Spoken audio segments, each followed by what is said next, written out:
Irmãos, o que pode revelar tamanha precisão nas ações, se não um evento tão grandioso quanto este que está acontecendo das Olimpíadas? Tanta precisão que você observa em cada movimento, cada ação, cada palavra. Você vê as modalidades, elas são todas complexas, né? Com seus detalhes, com os seus gestos, com suas distâncias, né? Você olha uma competição como a ginástica, né? Cada movimento, cada simples centímetro que eles pisam fora, ou no pouso depois de um salto, ao andar, ao fazer um movimento, girar de lado errado, é suficiente, porque tudo é muito preciso. Outro dia eu estava vendo a competição de ping-pong, que é uma coisa que a gente brinca, né? Desde quando a gente é adolescente, a gente tem costume de brincar, uma coisa que parece tão simples, mas quanto aquilo é preciso para eles, né? É uma competição hoje, que tem lá seu grau de complexidade, porque a força, o movimento, a forma como eles fazem, pode fazer com que eles, então, se percam. Ou aqueles saltos, né? Salto com vara, é 1 milímetro que o atleta ele pode esbarrar ali e fazer com que aquela barra, então, ela caia e ele perca a competição. É tudo muito preciso. Cada uma das ações daquilo que eles estão fazendo ao longo de toda esta competição, ela é muito grande, né? A precisão ela é muito grande. É tudo muito claro, porque existem regras. O jogo, as competições, cada momento, existem as suas regras. Você olha cada um dos esportes que eles estão competindo, né? Tem o limite, onde eles podem ir, o que eles podem fazer, e todas as possibilidades dentro daquela regra. Não pode fugir daquilo, senão eles são desclassificados. Isso não é diferente com aqueles que estão competindo, não é diferente com aqueles que estão treinando, como também não é diferente daqueles que estão organizando os eventos. As ações deles são precisas. Tudo que eles fazem é tudo calculado, é tudo muito certo para um objetivo só. Aí você vê, inclusive, ao trazer na abertura uma representação do quadro chamado A Festa dos Deuses, pintada por um holandês, que foi inspirada num quadro chamado A Última Ceia, de Leonardo da Vinci, justificando então que aquele momento era para trazer uma inclusão de um grupo de pessoas. Meus irmãos, todo jogo tem regras, cada ação, cada palavra é tudo muito preciso.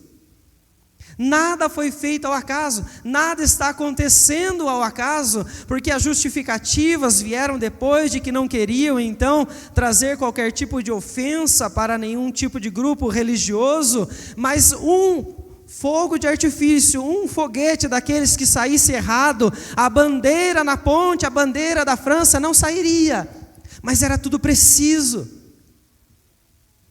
Não foi nada feito à toa. Não foi nada feito por um acaso.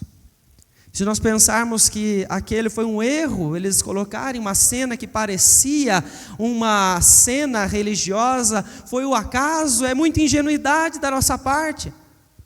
Porque o mundo não se comporta assim. As pessoas estão fazendo tudo com atos muito precisos. E essas são as regras do jogo. Sempre as mesmas, muito claras. Porém, Deus é quem estabelece o resultado final.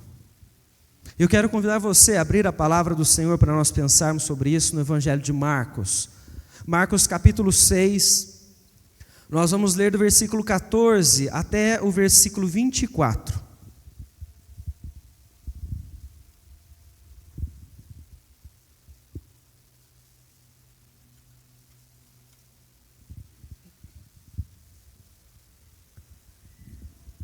Marcos capítulo 6, do versículo 14 ao versículo 24, diz o seguinte: Chegou isto aos ouvidos do rei Herodes, porque o nome de Jesus já se tornara notório, e alguns diziam: João Batista ressuscitou dentre os mortos, e por isso nele operam forças miraculosas. Outros diziam: é Elias, ainda outros, é profeta como um dos profetas. Desculpa. Herodes, porém, ouvindo isto, disse: é João, a quem eu mandei decapitar, que ressurgiu. Porque o mesmo Herodes, por causa de Herodias, mulher de seu irmão Filipe, porquanto Herodes se casara com ela, mandara prender a João e atá-lo no cárcere. Pois João lhe dizia: não te é lícito possuir a mulher de teu irmão. E Herodias o odiava, querendo matá-lo, e não podia. Porque Herodes temia João, sabendo que era homem justo e santo, e o tinha em segurança. E quando o ouvia, ficava perplexo, escutando-o de boa mente. E chegando um dia favorável em que Herodes, no seu aniversário natalício, dera um banquete aos seus dignatários, aos oficiais militares, aos principais da Galileia, entrou a filha de Herodias e, dançando, agradou Herodes e aos seus convivas. Então disse o rei à jovem: pede-me o que quiseres e eu te darei. E jurou-lhe: se pedires, mesmo que seja metade do meu reino, eu te darei. Saindo ela, perguntou à sua mãe: que pedirei? Esta respondeu: a cabeça de João Batista. Vamos orar mais uma vez? Querido Deus, em nome de Cristo Jesus, nós pedimos ao Senhor que pelo Teu Espírito Santo, o Senhor ilumine a nossa mente mais uma vez esta noite, nesta leitura da Tua Palavra, neste momento de reflexão. Fala ao nosso coração, Senhor, que a Tua verdade venha de encontro com as verdades que nós temos guardado no nosso coração, para que prevaleça sim aquilo que o Senhor, ó Deus, tem como verdade para tudo, Senhor. Direciona os nossos pensamentos, direciona as nossas vontades, para que ao encerrar este culto esteja tudo muito claro na nossa mente. Em nome de Jesus que nós oramos e já agradecemos a Ti. Amém, Senhor. Irmãos, a precisão com que todos os atos acontecem é vista a cada visita de Jesus nas cidades, com cada pessoa com quem Ele conversa, a maneira como as pessoas se comportam, a maneira como elas falam com Ele, o que elas falam, tudo é muito preciso, é tudo muito direcionado, é tudo muito estratégico. Você observa inclusive que Jesus, quando está em Nazaré com os seus, Ele não é reconhecido, Ele é dito como o filho do carpinteiro apenas, o filho de Maria, ou seja, as pessoas que estão ali, inclusive os seus familiares, eles não querem reconhecê-lo como Senhor. Eles não olham Ele como o Salvador que veio para então livrá-los do maior problema de todos, que é o pecado. E é nesta afirmação que Ele está trazendo a cada dia, que Ele está caminhando com seus discípulos, que Ele gera escândalo atrás de escândalo. As pessoas não querem acreditar. Esta ação, ela é precisa, as pessoas fazem isso de forma intencional. E a reação, então, está dizendo como seus corações estão. Como é que eles se comportam nesse instante? Quando eles ouvem a verdade e elas então reagem. Mas mesmo com essas posturas, sejam familiares ou não, inimigos ou não, nós podemos então dizer que o resultado final será sempre definido pelo Senhor, aquele que é soberano em toda a história. Por isso nós veremos então que as regras do jogo não mudam, mesmo no tempo de Jesus, porque quando Herodes então começa a ouvir falar sobre Jesus, ele observa então que esse nome está ganhando muita popularidade. Ele está se tornando notório pelos seus milagres, como o texto então vem nos dizer. Eles estão ouvindo falar, porque ainda Jesus é desconhecido para Herodes. Ele não tem certeza de quem é ele, nem ao menos ele, nem ao mesmo as pessoas. A sociedade ainda desconhece quem é Jesus. Eles estão se perguntando, então, quem é este que está arrastando multidões? E umas pessoas dizem, este é João Batista, como era a opinião do próprio Herodes, que teve um contato com o profeta João Batista. Como nós temos outros que chamavam, então, não, esse deve ser Elias, trazendo uma referência, então, de que pelos milagres, talvez ele seja o último, aquele que vai, então, falar sobre o Messias, aquele que faria, então, o papel de, então, chamar, né, o último precursor do Salvador. Outros ainda falam, não, devem ser outros profetas. A ideia que o texto nos mostra é que nem Herodes, nem as pessoas tinham a plena certeza de quem é Jesus. É uma referência muito clara do que o texto traz também no Evangelho de Mateus, quando você lê o capítulo 16, num diálogo de Jesus com os seus discípulos, e você vê essas mesmas respostas. Eles então falarem, alguns falam que é João Batista, outros falam que é Elias, outros falam que é Jeremias, alguns dos profetas.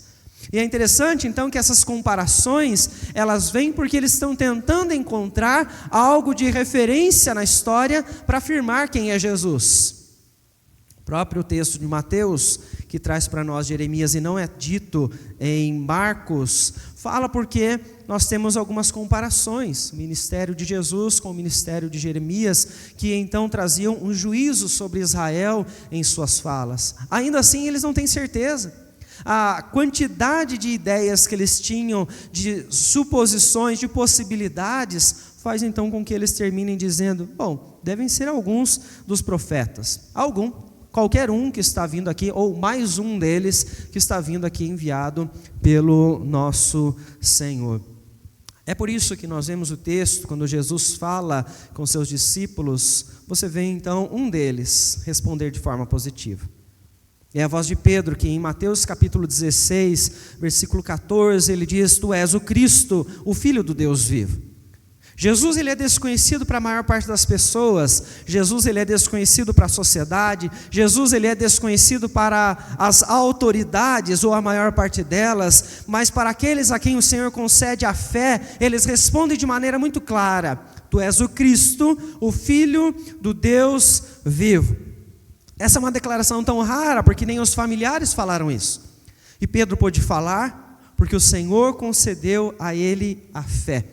Porque você só pode chamar o Senhor de Senhor, chamar Jesus de Senhor em seu coração, declarar com a boca, se o próprio Espírito Santo te conceder esta condição, a condição de ter fé. Caso contrário, você não será capaz então de dizer isto com toda a sinceridade do seu coração.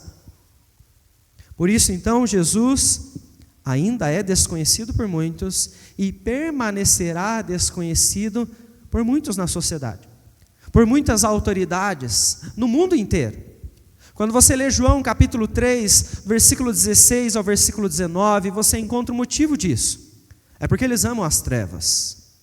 Ele é desconhecido para eles porque eles não querem conhecê-lo. Eles rejeitam a sua verdade, porque eles querem permanecer nos seus pecados, nas suas maldades, porque eles amam a vida que eles estão vivendo. É um coração que rejeita a luz de Cristo Jesus. E a minha primeira pergunta para você esta noite, como é que você reage a isso? Quando eu digo a você que Cristo Jesus veio ao mundo, como o seu coração reage?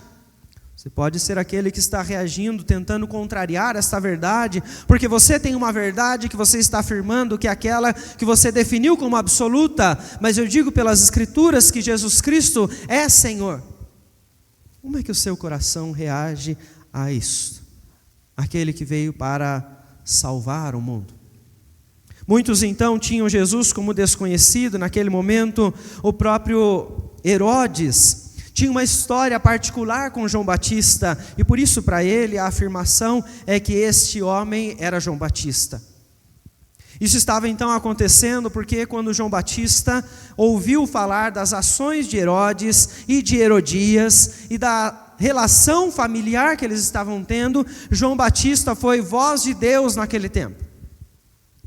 Quando Herodes então queria ter relações com a esposa do seu irmão, João Batista se levanta e diz para ele, não é lícito você possuir a mulher do seu irmão, isso não está certo. João Batista não temeu o rei, João Batista não temeu aquela mulher, João Batista não temeu as consequências, não temeu o que as pessoas iriam falar, ele simplesmente foi voz do Senhor no seu tempo, para falar a verdade, porque ele sabia que ele estava ali para levar as pessoas a reconhecer quem é o Senhor. Mas isso gerou uma consequência. O texto mesmo nos diz então que Herodes, ao ouvir falar sobre isso, ele então mandou decapitar João Batista. Por quê? Porque ele odiava aquele homem? Não, porque a verdade que João Batista estava trazendo para eles incomodou o coração de Herodias. Ela não suportava aquela verdade. Herodes tinha João Batista como um homem justo, um homem santo. Quando João Batista falava, Herodes parava para escutar, e escutava, como o texto diz no versículo 20, de boa mente, ou seja, ele estava ali disposto a ouvi-lo. não queria julgá-lo, queria saber o que aquele homem santo, homem de Deus, estava então para falar. Mas a verdade do Senhor, ela incomoda quando ela é dita. Quando nós ouvimos sobre o Senhor, nós vemos pessoas fechando a cara, pessoas se afastando, pessoas rejeitando aquilo que nós estamos dizendo, porque elas não querem ouvir. A verdade, ela é difícil de ser dita, mas ela é mais difícil de ser ouvida. Nós vemos vários exemplos nas Escrituras de pessoas que não suportavam a verdade, lutavam com todas as forças para tentar desconstruir a verdade sobre o Deus de Israel. Quando você lê o livro dos Reis, você encontra então o Rabsaque confrontando o rei Ezequias. Quando ele então volta para Ezequias e para todo o povo de Judá, dizendo: vocês não devem dar ouvidos para este rei. Ele está levando vocês a adorar a um Deus que não é capaz de me vencer. Esta verdade que ele está dizendo não é verdade, é mentira, abandonem isso, venham para o meu lado. Porque a verdade de Ezequias incomodava aquele homem, porque eles estavam firmes no Senhor. E é isso que a verdade faz, ela incomoda ao ponto daqueles que estão nas trevas se levantarem para tentar nos calar. Eles tentam a todo tempo, de todas as formas, fazer com que você então pare de falar verdades. Talvez você tenha ouvido falar do que aconteceu quando uma menina, ainda adolescente, pronunciou a sua fé em rede nacional. Em Libras, ela disse: Jesus é o caminho, a verdade e a vida. Isso gerou uma repercussão porque ela estava dizendo a verdade.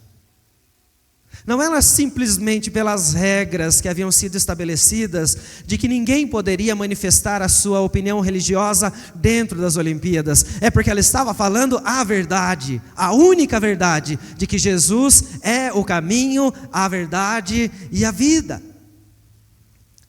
Correu-se o boato de que ela seria punida, entre outros momentos de pessoas que chegaram a manifestar a sua fé com alguns atos e ninguém fez nada, ninguém falou nada, não surgiu nem boato. Por que é que isso incomoda? Porque é a verdade. Por que o cristianismo é o único que está sendo perseguido por aí? Você encontra na França, quanto que o islamismo está avançando, na Europa, e ninguém está preocupado com isso. Porque é o cristianismo que incomoda. Porque é a verdade de Jesus Cristo que está incomodando os corações. Porque é a única verdade que existe. A minha pergunta para você então nessa questão é: o que é que o seu discurso está gerando nos ouvidos daqueles que te ouvem?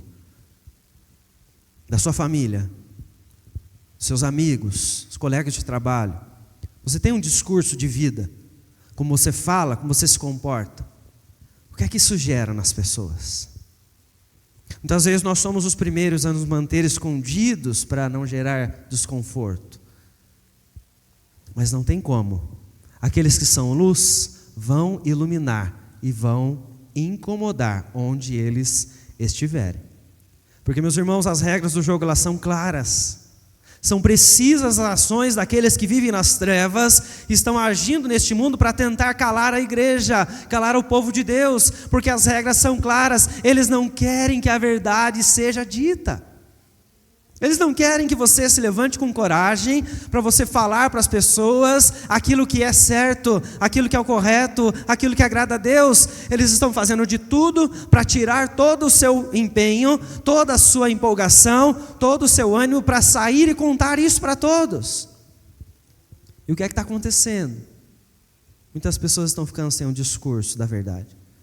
Estão ocultando a verdade, falando de tudo que elas pensam, menos sobre a sua fé, menos mostrar às pessoas quem é o seu Senhor. As regras são tão claras que quando Herodes então ia comemorar o seu aniversário, a filha de Herodias estava ali dançando, e você imagina um aniversário do rei, regado a todo o vinho, e aquele homem, aqueles convidados estão ali bebendo a todo instante, como eram as festas naquele tempo. De repente aparece uma jovem dançando, seduzindo o rei a tal ponto que nós não sabemos o qual, porque ela é sobrinha do rei. Este rei é capaz de dizer a esta moça: você pode me pedir o que você quiser, que eu vou fazer por você. Olha o nível da imoralidade que nós temos nessa fala deste rei, que está falando isso à sua sobrinha, que está ali dançando em meio ao seu aniversário. E nós vemos então que pelo ódio crescente de sua mãe, aquela moça vai até a mãe e diz: mãe, o que é que eu peço? Não sei o que eu vou pedir. E a mãe, que faz parte das regras do jogo, com uma atitude muito precisa, ela diz: peça a cabeça de João Batista. Por quê? Ela odiava João Batista, porque João Batista falava a verdade sobre Jesus, falava a verdade sobre a vida que eles estavam levando. E o que nós vemos então neste trecho do texto é que o ódio aos cristãos faz parte da regra. Jesus disse isso em João 17: eles me odeiam e por isso vão odiar vocês, mas esse ódio ele é crescente. Cada dia que você mostra que você é cristão, que você se posiciona, mais e mais pessoas vão se colocar diante de você, demonstrando o ódio que elas têm pela verdade que você coloca diante delas, como um feixe de luz no pecado que elas estão vivendo. E as pessoas vão odiar você. Elas vão odiar a igreja. Elas vão odiar a verdade de que Jesus é o caminho, a verdade e a vida, e eles vão fazer de tudo, vão perseguir, vão tentar de todas as formas fazer com que a igreja pare de falar essa verdade. Porém a palavra do Senhor, ela nos lembra: se em algum momento surgir entre vocês, primeira carta de Pedro, capítulo 4, surgir um fogo estranho, é o momento de vocês provarem a lealdade de vocês, a fidelidade de vocês ao seu Senhor. Pedro está falando das provações. Um fogo estranho que surge no meio da igreja é a permissão do Senhor para que o seu povo mostre que é fiel a Ele. E ele ainda diz: se isto acontecer, alegrem-se. Alegrem-se porque vocês vão sofrer por Cristo e assim serão participantes do seu sofrimento. Como é que a sociedade está se comportando perante os seus comportamentos? Elas passam a olhar para Cristo ou elas olham só para você?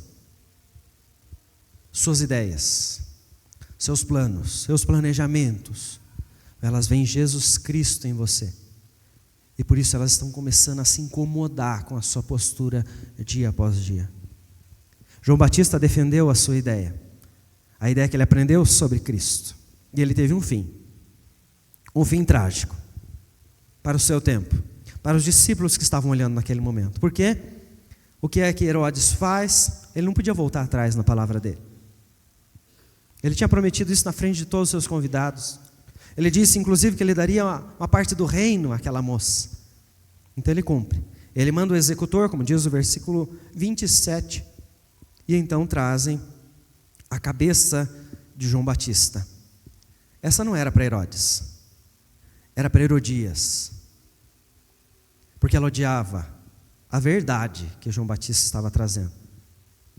Irmãos, nós vemos aqui um julgamento que João Batista está recebendo da sociedade da sua época por causa da verdade que ele estava falando. Ele recebe um julgamento das autoridades da sua época que conheciam ele como justo e santo. Autoridades que o ouviam quando ele parava para falar. Autoridades essas que mandam decapitar este homem, mesmo sabendo quem ele era. A minha pergunta para você é: qual julgamento você espera receber desta sociedade? Se as pessoas olham para você e elas definem que você é justo, que você é santo, que você é bom, que você é misericordioso, não espere mais do que a sua decapitação, porque eles vão te odiar. Não estou dizendo que você vai ser decapitado, mas você não deve esperar da sociedade um amor recíproco, porque eles não te amam pela sua fé. Quando eles ouvem você se posicionar, eles começam a odiar você, porque eles vivem nas trevas. Aqueles que não estão em Cristo Jesus são inimigos da cruz.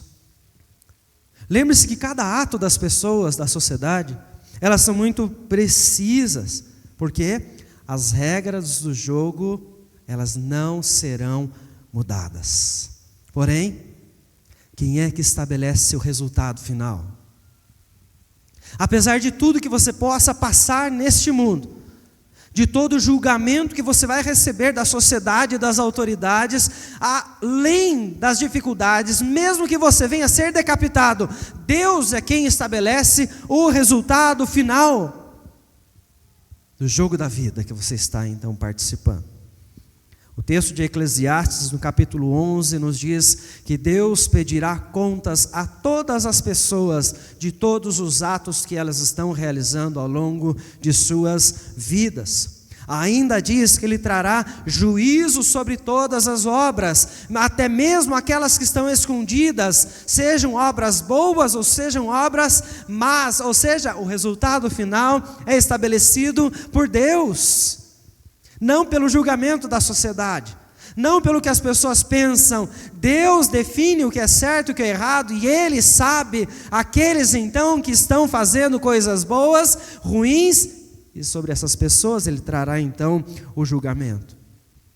1 Pedro, continuando o discurso que ele está trazendo sobre aqueles então que passarão com fogo estranho em meio à comunidade, aqueles que sofrerão alegres pelo nome de Cristo. No versículo de número 17, ele ainda diz que o juízo vai começar pelo povo de Deus, e que depois virá juízo sobre os demais. Porém, imagine então aos ímpios que receberão o juízo, não tendo sobre eles um Salvador que os livrou de toda a culpa de seus pecados. Quanto eles sofrerão, aqueles que estiverem longe do Senhor Jesus, porque bem-aventurado é aquele a quem Deus não atribui iniquidade, porque eles receberam o perdão do Senhor. É por meio de Jesus Cristo, nosso Salvador, que nós estamos livres de toda a condenação. O mundo pode se levantar para te julgar, mas nada vai trazer sobre você a condenação dos pecados, porque Jesus Cristo já te livrou disso. E é por isso que nós caminhamos para a eternidade de forma muito clara. Apocalipse 17:14, o texto diz que todo joelho se dobrará e toda língua confessará que Cristo Jesus é Senhor. A verdade que muitos não aceitam hoje vai ser proclamada por todos no dia de Cristo Jesus. Mas você que afirma hoje que Cristo Jesus é Senhor, você está então seguro na graça, nada tira você dessa posição. Mas aquele que afirmar isso apenas naquele dia, ele então receberá das palavras do próprio Senhor: aparte-se de mim, porque eu não te conheço. Por isso hoje é o dia de você definir o que é que você vai ouvir do Salvador no dia em que Ele voltar. Este retorno será breve. O julgamento virá sobre todos, mas sobre aquele que estiver em Cristo Jesus, Ele trará consigo como suas ovelhas, como filhos de Deus, como aqueles que vão viver para sempre com Ele, desfrutando dos privilégios da comunhão plena com o Senhor, sem pecado algum. As regras do jogo são claras, irmãos. Sempre foram e sempre serão. Eles podem negar que Jesus é o caminho, a verdade é a vida. Eles podem ainda permitir encenações que parecem ser inocentes, inofensivas, sobre um retrato de algo muito semelhante à última ceia. Pode parecer muito inofensivo, mas aqueles que contrariarem a verdade sobre Cristo, eles não terão um resultado diferente, porque o Senhor é quem define o fim. O resultado é o Senhor, portanto, que está direcionando. Sejam eles intencionais ou não, lembre-se a todo tempo de confiar no Senhor, porque a vitória em Cristo Jesus já foi estabelecida com sua morte e ressurreição. Qualquer tipo de condenação que o mundo tente trazer sobre você, você se lembre que não é semelhante nem um pouco com a glória do porvir que está então prometida a você por meio de Cristo Jesus. Qualquer tipo de sofrimento, qualquer tipo de opressão, qualquer tipo de opressão de palavras que as pessoas tragam sobre sua vida, nada será comparado àquilo então que o Senhor tem sobre nós, para vivermos com Ele em toda a eternidade. Que Deus nos abençoe e assim nos conceda a fé para mantermos firmes os nossos pés em Cristo Jesus, a rocha, para que nada venha nos afastar, que nem uma palavra deste mundo, desta sociedade, daqueles que estão em trevas, venha esmorecer a nossa fé, para continuarmos honrando ao nosso Senhor em todos os momentos.